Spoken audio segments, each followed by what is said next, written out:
অনেক দিন পরে একটা সোলো ট্রিপে বেরোলাম। যাব মুম্বাই শালিমার লোকমান্য তিলক ট্রেন ধরে। এটি নাকি সুপারফাস্ট ট্রেন। তা শুরুতেই ভোরবেলা ঘুম ভেঙে দেখলাম চক্রধরপুর অলরেডি তখন ট্রেন 2 ঘন্টা 51 মিনিট লেট। সব কজন সহযাত্রী বাঙালি। একজন বিয়ে করে চলেছে, একজন তার মাকে নিয়ে ক্যান্সারের চিকিৎসার জন্য টাটা মেডিকেল হসপিটাল চলেছে, সাথে তার পিসি, আর একজন বাবা পেসমেকার বসিয়ে বউকে নিয়ে ফিরছে। এর মাঝখানে দেখো মহাদেব সালের পরে একটা টানেল।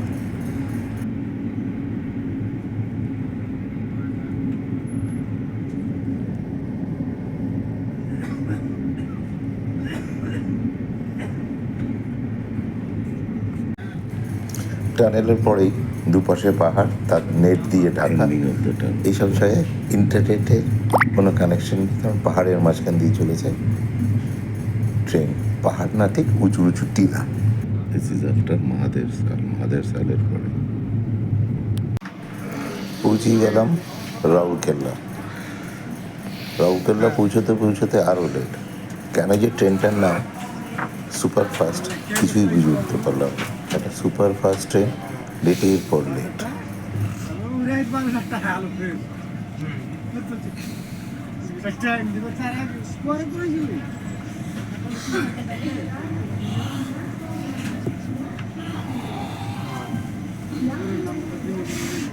সোয়া 4 ঘন্টা লেটে এটা কোথা থেকে যাচ্ছে? রাউরকেল্লা। এখনো কত দূর যেতে হবে?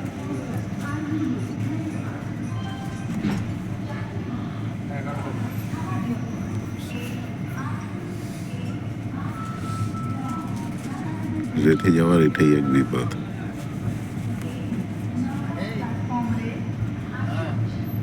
টাইমের কোনো রাউরকেল্লা ছাড়ছে সোয়া 4 ঘন্টা লেটে।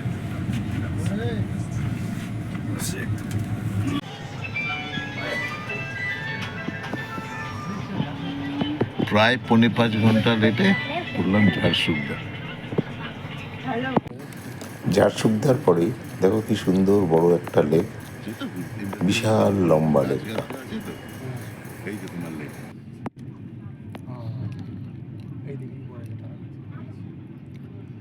ঝাড়সুগদার পরে বিশাল। ওর নাম শিশির। সদ্য 1 মাস 5 দিন হয়েছে বিয়ে করেছে। বিয়ের পরে চলে যাচ্ছে কর্মক্ষেত্রে, বাড়ি টাড়ি নিতে হবে, তারপরে বউকে নিয়ে যাবে। শিশির 13 বছর বয়সে বাড়ি ছেড়ে বেরিয়েছিল কাজের খোঁজে। প্রথমে যোগানদার, পরে সোনার কাজ করতে শিখলো। করতে করতে এখন নাকি একটা শোরুমের ম্যানেজার।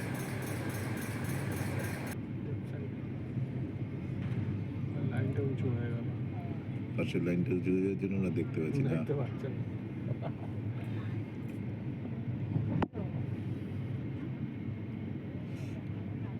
এইটা পুরোটাই লেক, ওপাশটাও লেক। পুরোটাই লেক আছে।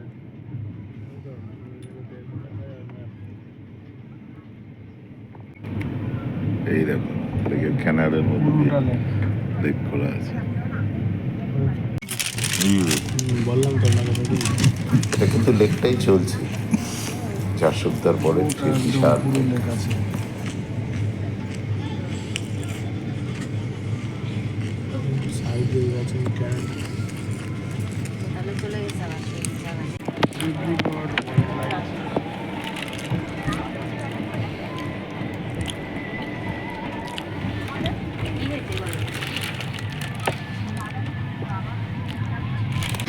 ইব স্টেশন, ইব স্টেশনের পরে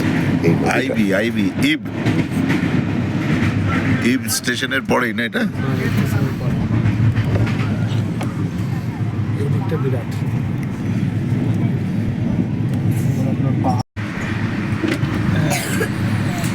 এটা তো রায়গড় ঢোকার আগে না? পাশে মোটামুটি একটা ভালোই জঙ্গল।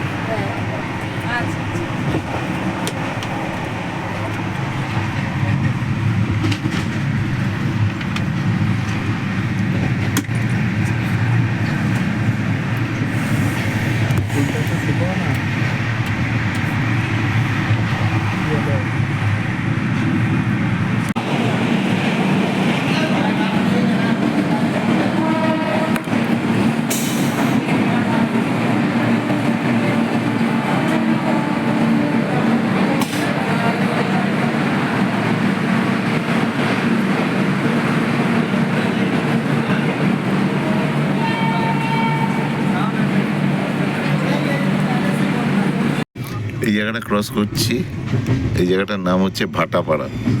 হঠাৎ মনে পড়লো পশ্চিমবঙ্গে আছে ভাটপাড়া, এখানে আছে ভাটাপাড়া। সামান্য 5 ঘন্টা 45 মিনিট লেট চলছে ট্রেন।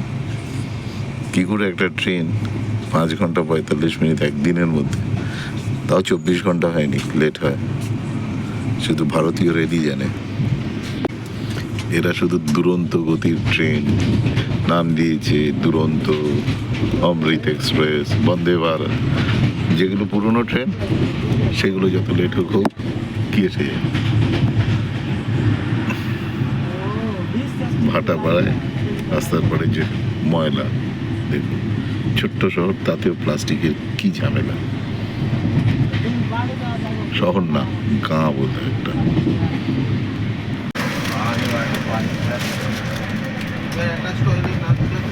সামান্য 6 ঘন্টা 7 মিনিট লেট। নাসিক ছেড়ে চলতে রয়েছে কল্যাণের দিকে। প্রত্যেকটা শহরের পরে, প্রত্যেকটা স্টেশনের পরে রাস্তার ধারে যে হারে প্লাস্টিক পড়ে আছে, দূষণ, সেটাকে কী করে রোধ করা যায় কে জানে।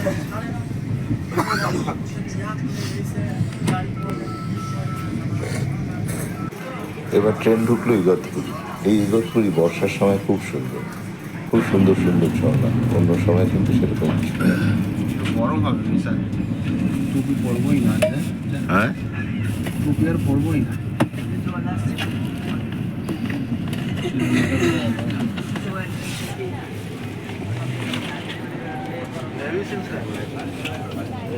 একদল নেমে গেল কল্যাণে, ডাক্তার দেখাবে।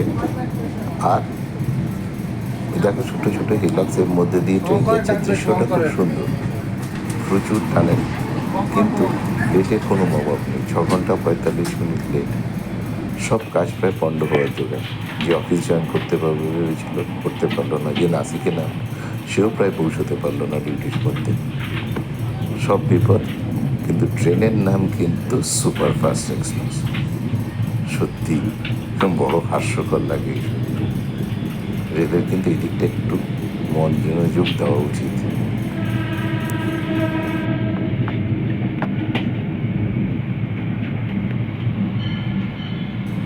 অবশেষে পৌঁছলাম লোকমান্য তিলক টার্মিনাস।